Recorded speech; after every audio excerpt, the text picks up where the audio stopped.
This is going to be commentary for the 24th chapter of my book, Metadimensional, which you can read on Kindle or listen to as an audiobook and on Google Play. Links in the description. Okay, so chapter 24, it's called New Theory of Mind.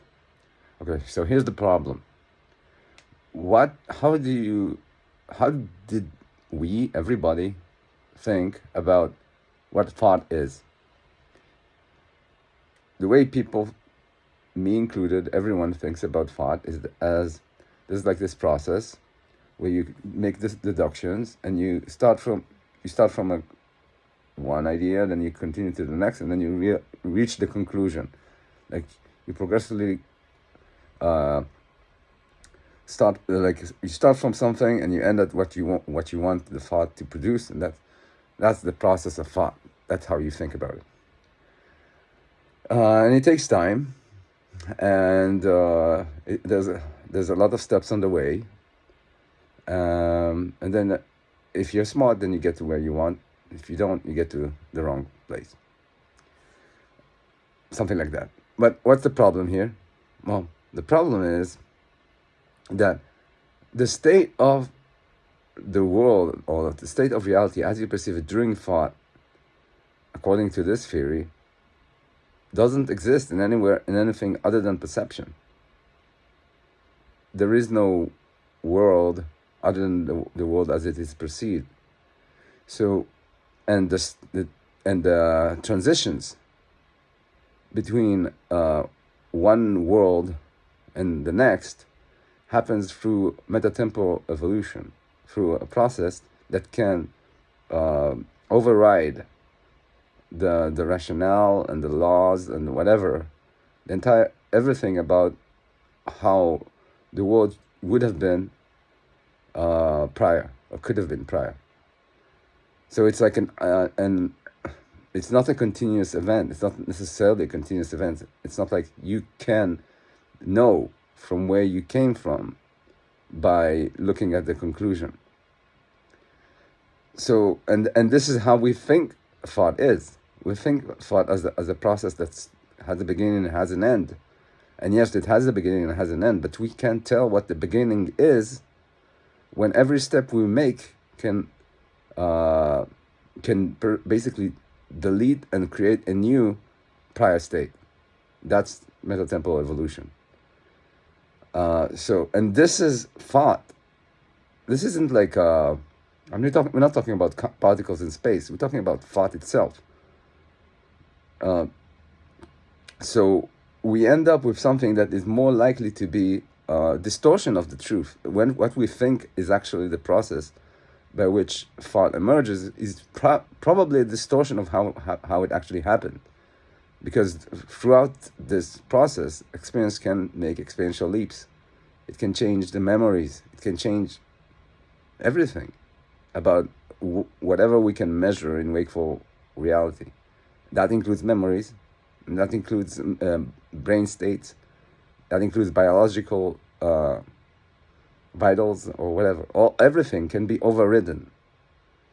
So this is the model of thought, as if it's like it comes from a set of assumptions and comes to a conclusion.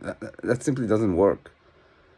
I mean, yes, there is the process that comes from reaches a conclusion, but you don't know where it came from.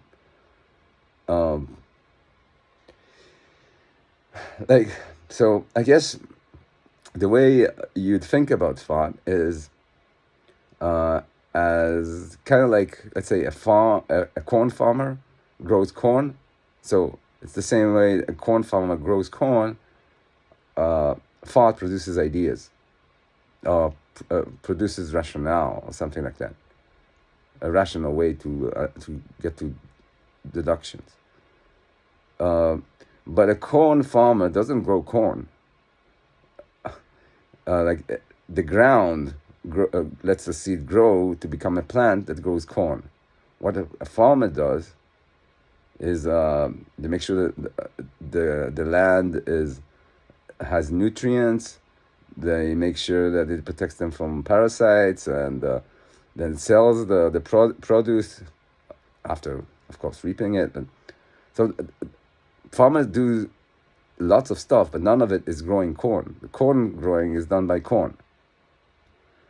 In the same way, we should stop thinking about thought as a way to produce rational arguments for things. That's not how it works.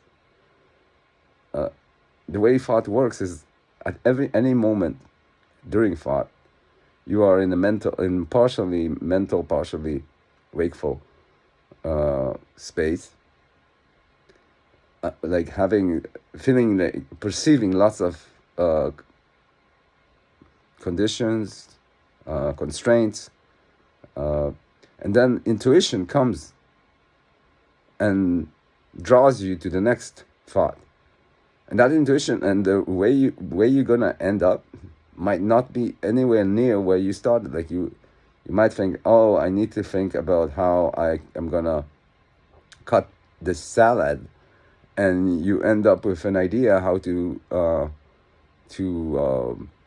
grow your business. It's not like the initial conditions determine the end conditions during thought, and we know it. Like this isn't, I'm telling you this as if I'm discovering something new. Everybody knows that. It's just like we're thinking, the way we understand thought is we tell a story that it's a process of deduction. Yes, you can make it like after you come to a conclusion, you can describe that conclusion as a set of rational arguments, but that's not what you do to get to that there. What you actually do is like you appeal to this intuition thing. Now, if you were a physicalist, you would say that intuition thing is the body, it's the brain. It gives you the intuition. It tells you what you to think next, and you're just coming along there for the ride. Well, I'm not going to go bash physicalism now, but according to this theory, that's not what happens. What happens during thought, and like when you come to those intuitions, you appeal to the experiential scape. You appeal to the trends that happen throughout the dimension of experience, from the beginning of time, if there is such a thing, insofar as it means anything, the beginning of time to the end of time. All the intelligence that any experiential agent ever had, you appeal to it, and it gives you intuitions, and then you still have free will to decide which of these intuitions you're going to pick. And the only thing that the body does is prevent some intuitions from surfacing, so that the body could persist to exist. Because if all the intuitions were available, your experience would just drift away from that body, because there's so many other options that don't benefit the body. So it's a completely different model. And yeah, and this chapter is like giving it a name. It calls it contextual repurposing, in the sense of that as we think, we change completely how we address the body, and we give it different functions. The body gives us some hints where it wants us to go, but we kind of can do whatever we want actually with that thought, if we are aware of the constraints that are imposed on us. Of course, we can do anything we want. I mean, in terms of like reaching a conclusion, we can reach whatever conclusion we please. But that doesn't mean that we can change reality to be whatever we please. That's a completely different thing, because like a wakeful reality, because that's a shared reality, and we can only change reality insofar as everyone else agrees. We need consensus.